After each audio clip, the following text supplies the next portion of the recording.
Go figure out your way to make your devices exclusive and make people want your devices like people want the iPhones, iMessenger, and FaceTime.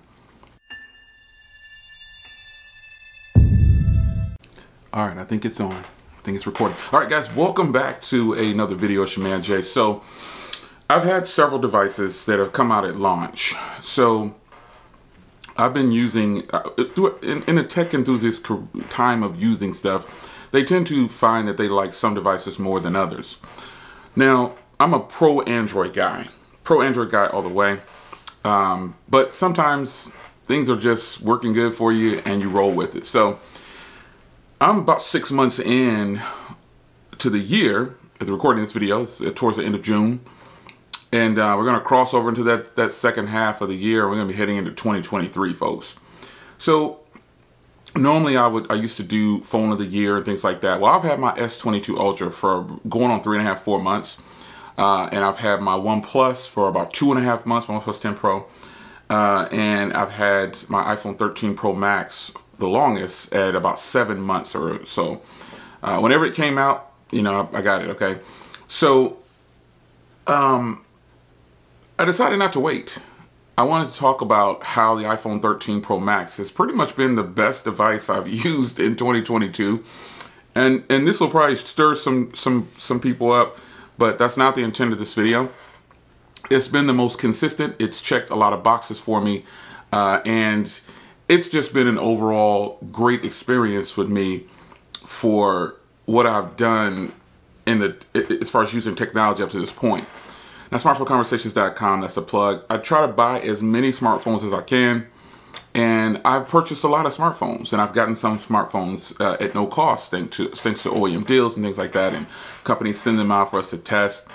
But the iPhone has proven to be the most consistent for me, meaning let's start with the iPhone 13 Pro Max here. Of all the devices that I'm using, and I'm using the same 3 devices with SIM cards. I try to keep them all on the same carrier, but I have multiple carriers, so network will play a part though. But I have 2 SIMs in this one. I have US Mobile and T-Mobile in here, and then I have Fezibo in my other one, and then T-Mobile in the other one. So the most consistent device has been the iPhone 13 Pro Max. It's just that simple. And let's check some boxes here. So the most important thing on one of the most important things on a device to me is the battery life. So if you have a powerful device and you cannot make it through a solid day, I mean a full 24-hour cycle, you know, and you have this big powerful device that can do all these things, and you can't make it through a day or even 2 days. Phones at these prices, we should be making it through several days, to be honest. This device is not a drop in the bucket when it comes to the price. I paid full cost for it. No discounts, no promos, nothing. I didn't even have a trade-in for this because I wanted to keep some of my older iPhones. So battery life should be at the top of your list. It should just be at the top of your list. And the iPhone 13 Pro Max battery is pretty much unmatched by any other flagship that's on the market.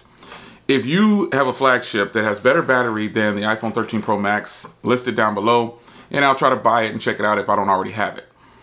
Because battery life on this thing, you know, if you don't have one, you know, talk to people who do have one, and they're gonna say, yeah, man, battery life is killer on this thing. It's ridiculous. Nothing's touching it. I mean, remember back in the day, we would say, I can take it off the charger and go to sleep at night and wake up and it's still at 100. That rule has been in place for it seems like iPhone since day one, almost. In the later versions of the iPhone, you could definitely put it on, take it off the charger at night, wake up and it's at 100. Now, obviously, when you start using it, it's going to start to move in most cases, but with the iPhone 13 Pro Max, I find that to be the case and then some. I've gone times where I was on this phone streaming or something like that, and it barely moved to 99% after a long period of time. I wasn't tracking the time, but the battery life on this thing, you've heard me say in other videos, it is just great. The way they put this device together, I'm giving props where props is due. This is the best battery on any flagship that I have personally used. This thing lasts me a couple of days, almost 3 days, I think. I don't charge this every day, and it's just been phenomenal. I think the longest I've gone on a charge with this is just a little over 2 days. And I mean, it was really pushing it. I mean, I'm talking about I'm down to like 5–10%. And it pushed it through though. And that's important to me. Now, another thing that's been consistent, while it may not be the best, are the cameras.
The options that Apple has put into the cameras for the iPhone 13 Pro Max, it just works. It's consistent at what it does. Now, my favorite top-down camera on the channel when I'm using a phone. Now, I'm not using phones at the moment to record. This is my Sony a6100 with the Sigma lens, Sigma 16mm lens. Yes, I did a while back buy another a6100. I had sold all my camera gear, but I just couldn't do it. I felt incomplete without a Sony. So I bought me another A61 a while back when they officially came in stock for like 2 minutes. I was able to grab one for B&H, and here we are. So Sigma lens on here, and then my top-down shots now have been getting done with my 24mm on my Canon SL3, the most tried and true color accurate system for recording things. It's just great. But when I'm not using the Canon SL3 with a 24mm pancake lens to record top-down shots, this is my go-to for recording top-down shots on the channel. Now, I've said it before in other videos about the iPhone 13 Pro Max. It's just not the best for vlogs. The portrait style video isn't as good as I want it to be. I love Samsung's way of doing it, where I can do the black and white filter, just all the different filters I can change on the fly. I love the way Samsung does their portrait video, but the iPhone is gonna get there, I'm sure. But for now, I like to record, like at one point it was like a 99% of the footage was coming from this iPhone, and I don't think anybody knew it until I said it. So this is my #1 go-to for top-down shots on the videos, like for recording stuff, other phones, because the color accuracy that it picks up of my desk and the devices themselves is super close, like so close to reality. The Canon SL3 though, with the 24mm lens, that's top-notch. That's straight how it looks, just like that. So while these cameras are not the best cameras, they sure are consistent, and that is a fact. Hope you had your coffee today, folks. So battery life, bar none, the best. Cameras, a very high point. Strong suit is video for me. And it didn't used to be like that all the time. I would be out recording people or stuff like that, and I didn't really like it too much for vlogs, but I figured out the sweet spot for me was top-down shots on the tripod setup, overhead camera setup, and this thing can bang out some videos. I know people that consistently use an iPhone for their content. That's just what they use. So that's another thing. While this device gets 6 months in, top device of my choice. So the performance on this, some would argue that it's, okay, so on paper, yes, the best, powerful. But for me, the way I use the content is I do video creation on it. So the updated version of iMovie for phones, folks, have you seen it? It's actually pretty nice. They've added a bunch of stuff if you haven't noticed it yet. But the fact that the software combined with this hardware, with the performance, the way it's set up, as a creator, having to not buy something to do content for you is a plus. I mean, like, why would I want to buy something? I hear people buy LumaFusion and they just do this other software. I am going to make it as easy on myself as possible.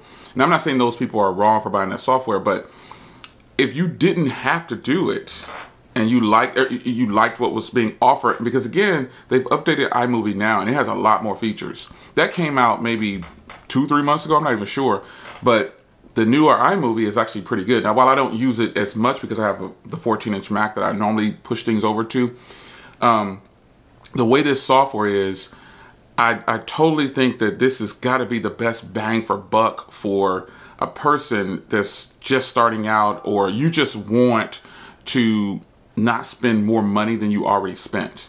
So everything's included with an iPhone to me, just about, except for a charger in the box. No more headphones either. Everything's included. I mean, as far as the software suite goes, for a person that wants to create, or just not wanting to buy anything. You've got Pages, you have all these different things, and it just kind of flows nicely to the point where I've actually gotten used to it. Now, you're talking to a guy who prefers stock Android, and I do use those other devices with service. We actually have 4 lines, but 3 of them are kind of close to me at all times. So, which is why I activated the dual SIM in here and put one of them inside of here so I can make it easier on myself. So, the software suite for iOS definitely needs an upgrade. It needs an upgrade so bad. I mean, this is tiring. Okay, you can have a widget on the top, but you can't put your icons where you want them. But unfortunately, for the Android side, iOS is really consistent. This is why I vote for Google to block off Android to stock Android 2 pixels. Make these other OEMs get their own software. And if pushed to do it, they will do it. They already have their own versions. They can have the App Store, but get your own software. Because I think stock Android is one of the best iterations of, not the best iteration of what Android should be. And this is why Apple keeps winning with software, because they stay consistent with what they're doing. They're not going over the top really fast. They're going step by step by step. And it's a little annoying, I'll be honest, but it's time to go past just being able to put your widget here. I want icons at the bottom down there. Can't do it. You got a jailbreak or something like that, if that's still even a thing. But overall, my software experience on here when it comes to social media has pretty much always been better than Android. Because of the fragmentation of Android, I just feel like it's better on an iPhone, and has always been. This is the first time I've said that. Android, stock, again, if you're going to roll with stock Android or Samsung, those are your options. So with Apple's software though, with iOS, and I hear that iOS 16 is going to get even better. Shout out to Will H Tech Reviews, or Will's Gadgets and More. I saw him post that he's on the 16.2 beta for iOS 16. I don't do betas. I'm patient enough to just wait it out. I don't want to brick my device. I'm not that tech savvy anymore. I don't jailbreak or anything anymore. So, but nonetheless, I'm hearing that iOS is really going to improve. So there's some things that are important to people when it comes to today's world. And I would think that those 3 that I just named are at the top of your list. You gotta have strong battery. You gotta have some great cameras. And you gotta have a great software experience with the power to back it up. Okay, everything else after that, I guess, the hardware, it's beautiful hardware. I mean, not to mention Apple's Face Unlock is super consistent. This is solid built hardware. Now, while I don't like everything about this hardware, I've already told you, I don't like these stainless steel sides, I don't like that stuff, but it just works, and this feels substantial in your hand, in comparison to some other devices that I have. So hardware is important, but battery, software, especially battery and software, those should be like your top two. Because again, you have all this feature-packed software that doesn't last on the charge for maybe half a day. It's pointless. And you gotta have some great cameras by today's standards. In today's world in 2022, this is all about social media. So many people are recording. They're recording you, they're recording themselves, and they're catching everything on camera, and nothing's still being done. Plug that. You know what I mean? But you have to have a great set of cameras to capture that moment. Now, gone are the days where the iPhone was the best shooter for taking a quick photo. It used to be that you needed that quick photo, so some people would say, I couldn't catch it because I missed the moment. There are a lot of phones out there that can shoot faster and better photos than the iPhone. Pixels will always be king of photos in my humble opinion, but that's just me. But I think if Google were to lock down Android like this phone is locked down, like Apple does iOS, I think we could see a burst in value. We could see, make it limited, make it exclusive to, and the gains will come. Now I know they can still probably license Android to, not license, a special version of Android, I'm gonna say. So if they were to lock Android down though, and then license it out, because obviously right now it's open source, it's always been open source. But if they were to somehow just make another version, okay, leave that version of Android out there, and then make another version. What was it called? Fuchsia? Something like that? Make an exclusive version for stock Android for Pixels only, and don't give it away. Don't give it away. Don't even license it, as a matter of fact. Scratch that. Don't license it. Lock it away. Make it your masterpiece and make it gold, platinum, titanium. Make it the best. And see where we go from there. Because you can put Android on a toenail and sell it. A fingernail, a ring. You can put it anywhere. It's open source. Somebody will think of something. But I think Apple, and this phone in particular, for me, in 2022, I know I can't believe I'm saying this, it has been the most consistent, and I just really have been enjoying it. I knew once I activated my eSIM a while back, I said, I must really like this phone. It's gone on every trip with me. It's gone pretty much everywhere alongside the other devices. And when you start to compare, one thing about this phone though, the signal strength, the antennas, they're not as good as my OnePlus 10 Pro, and also my S22 Ultra. Those antennas are not as good as the OnePlus 10 Pro either. The OnePlus 10 Pro just seems to have some fantastic antennas. I always have full signal on the OnePlus 10 Pro, and I love that phone. Love it. I could definitely use that obviously as my only device. But I'll go ahead and just say the cliche. Unfortunately, I think everybody in my family, and I'm not, of course my immediate family, but everybody has this phone, the 13 Pro Max in a 512 or a terabyte or whatever, because they keep theirs. So I get like a 512 or down because I don't plan on keeping it most of the time, but I don't know, I like this one a lot. The 14 is really gonna have to impress to make me give this up. And I'll obviously have the 14, but I'm tired of giving up all this money and trading in, and I'm losing. I could probably sell it private party, but I start to want to follow up with devices years later. I used to do that, folks. You remember I would do a 5-year follow-up, and I don't do that anymore, and I think I should get back to doing that, literally using the devices that long if I can. But this device has been the most consistent, and I know this is a shock coming from me probably. Some of you are going to start calling me names, whatever, I guess, whatever. I'm doing what works for me, and you should do the same. But this device, alongside of my other Android devices that I use, this has just been the most consistent. I don't have any problems with crashes. I don't have any problems with applications. I like that when I plug in at night, or whenever I do plug in, I notice that the applications are updating once it's plugged in. I like that. I like that the applications just plug in silently. I don't even, it's just done and over with. Sometimes if you go into your app store on Apple and find your favorite device, it might say update available. And what Apple does is when you plug in, it updates them while it's on a charge. Wi-Fi speeds, everything is, the Wi-Fi antennas seem really strong in here. get really good speeds throughout my entire blanket of my house because I have a nice Wi-Fi setup. Paid the grip for it, but the Orbi joint has been doing fantastic. So the iPhone 13 Pro Max, man, you can't leave home without it. It's just a thing. FaceTime, iMessenger is what I was going to say. That's the cliche. You know, everybody has an iPhone, and it's just easier to communicate. I know there's things like WhatsApp, and I saw some posts from Google recently about Apple needing to make changes to make things more friendly across the board. But personally, it's like asking for your freedom. No one will ever set you free if you keep asking them for it. Go take it. So instead of trying to focus on what Apple isn't doing about RCS messaging, do your own thing. This is why you should lock down the Android operating system.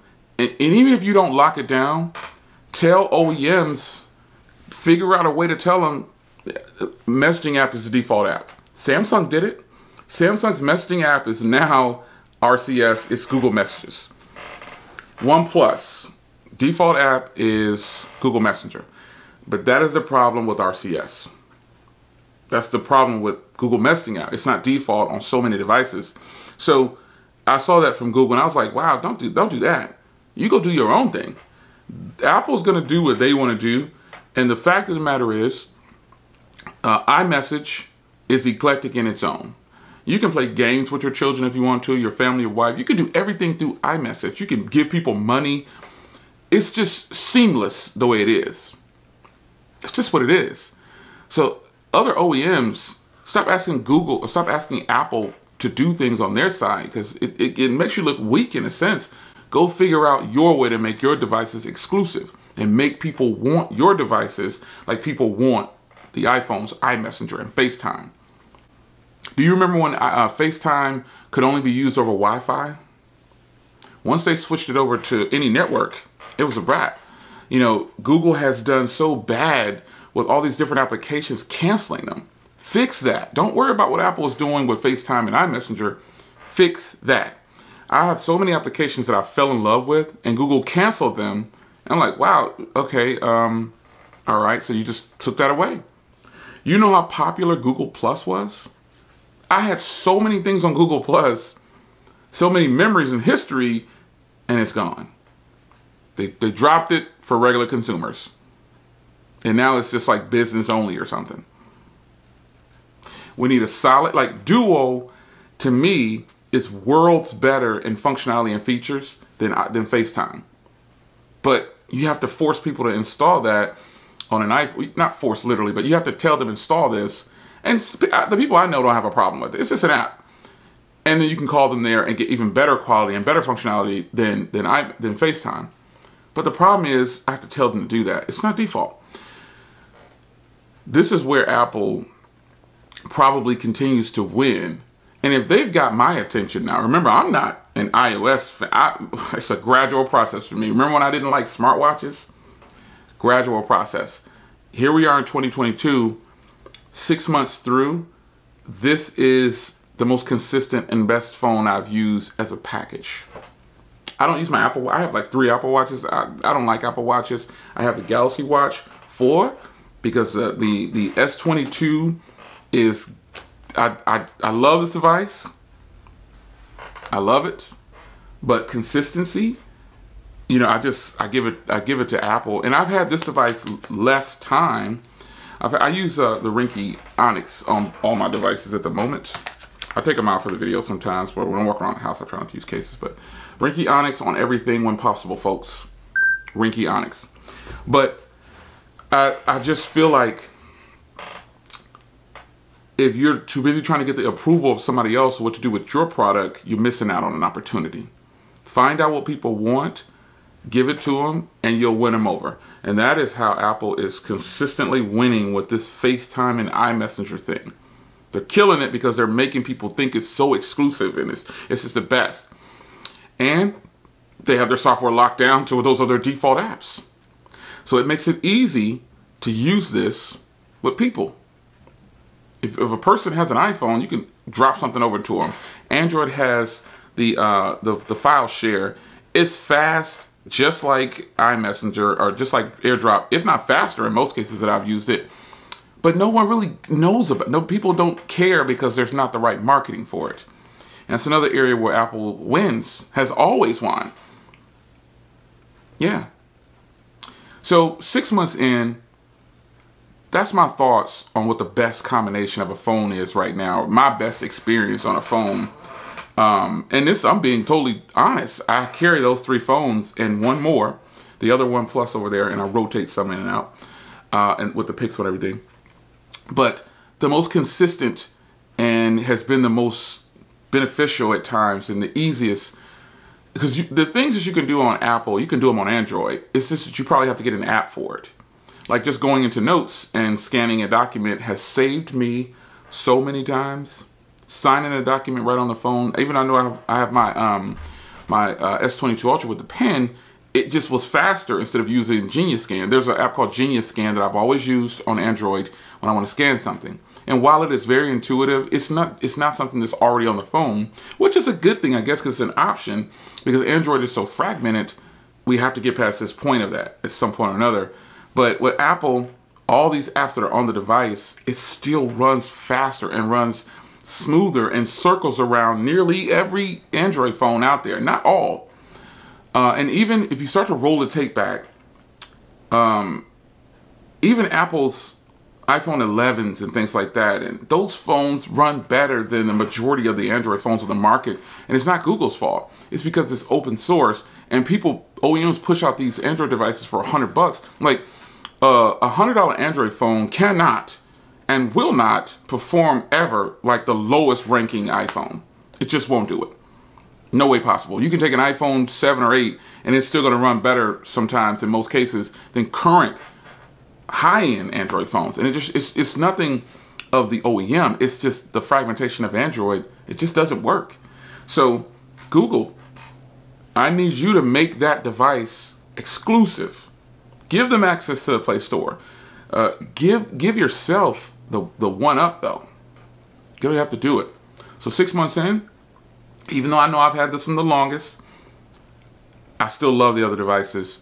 But consistency, it's not gonna take, I've had that for 3.5 months, the S22, I'm saying that. I've had this for 3.5 months or so, probably going on 4, and the One Plus for almost 3 months. And consistency is key, and performance and the combination, the package, when you're dealing with your family, all these things play a part, and this just has been the one. So I don't know how I'm gonna feel at the end of the year, or whether I will rank this phone of the year, but for now, it is definitely rolling along and pushing ahead quickly. It's your man Jay, I hope you guys enjoyed, and I'll see you in the next one. Take care.